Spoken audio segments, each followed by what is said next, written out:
ఇంటి పిచ్చి పిచ్చి ప్రేలాపన మాట్లాడతారు. ఇవాళ ఇష్టారాజ్యంగా ఈ రాష్ట్రాన్ని దోచుకుని ఇవాళ మీరందరూ కూడా చేసినటువంటి అవినీతి కార్యక్రమాలు ముఖ్యమంత్రి మాట్లాడతారు. సింగిల్ డిజిట్ అంట. చంద్రబాబు నాయుడు గారు రేపు నెక్స్ట్ ఎలక్షన్ సింగిల్ డిజిట్ వస్తుందండి. మీ పరిస్థితి ఏమైందో చెప్పు జగన్ రెడ్డి. సింగిల్ డిజిట్ కాదు, ఇవాళ వైనాడు 175ని మొత్తం ఓడగొట్టుకున్నాం. రాష్ట్రాన్ని భ్రష్టు పట్టించాడు. మీ ఎమ్మెల్యేలు బూతుల పురాణం మొత్తం కూడా పబ్లిక్ కడిగి పారేశారు.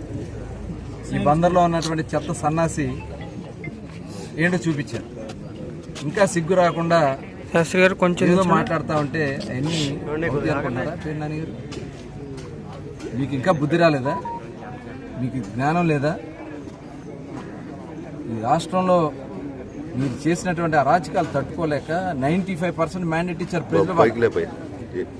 175 నియోజకవర్గాల్లో జరిగినటువంటి ఎన్నికల్లో 164 మందిని గెలిపించారు ఇవాళ రాష్ట్ర ప్రజలు. ఇది ఒక చరిత్ర.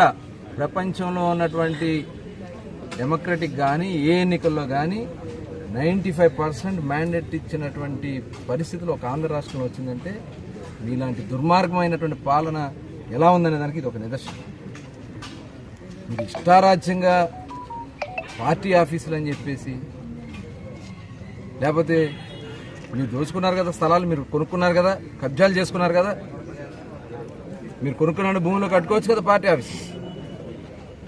100 కోట్ల రూపాయలు ఖరీదు చేసే ప్రభుత్వ స్థలాలు, పబ్లిక్కి సంబంధించినటువంటి ప్రభుత్వ స్థలాల్లో మీరు పార్టీ కార్యాలయాలు కడతారా? పర్మిషన్ లేకుండా కడతారా?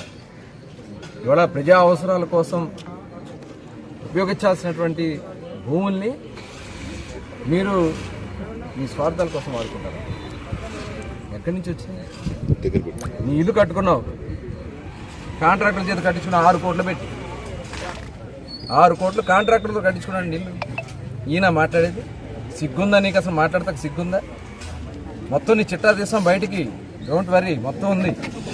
ఎలక్షన్ ముందే తీద్దాం అనుకున్నా, ప్రజలు బుద్ధి చెప్పాక తీసి చూపిద్దాం ఆగాం. ఇవాళ మొత్తం తీస్తాం. ఎక్కడెక్కడ పెట్టాలో, ఎవరికి పెట్టాలో పెడతాం. ఎక్కడ తీసుకెళ్ళి నిన్ను ఎక్కడ పెట్టాలో వాళ్ళు చూసుకుంటారు. అలాగే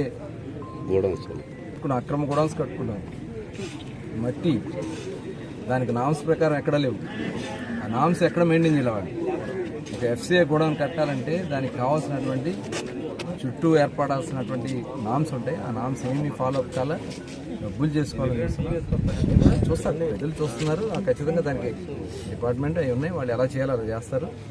ఒళ్ళు దగ్గర పెట్టుకుని మాట్లాడిపోతే చెప్పు దెబ్బలు తింటాం. చూసావు కదా, మొన్న ఇంటి మీదకి వచ్చి బయట మీరు రోడ్డిజం చేయాలంటే తిరగబడ్డారు. రాళ్ళు ఇచ్చి కొడితే అద్దాలు వెళ్ళిపోయింది కారు.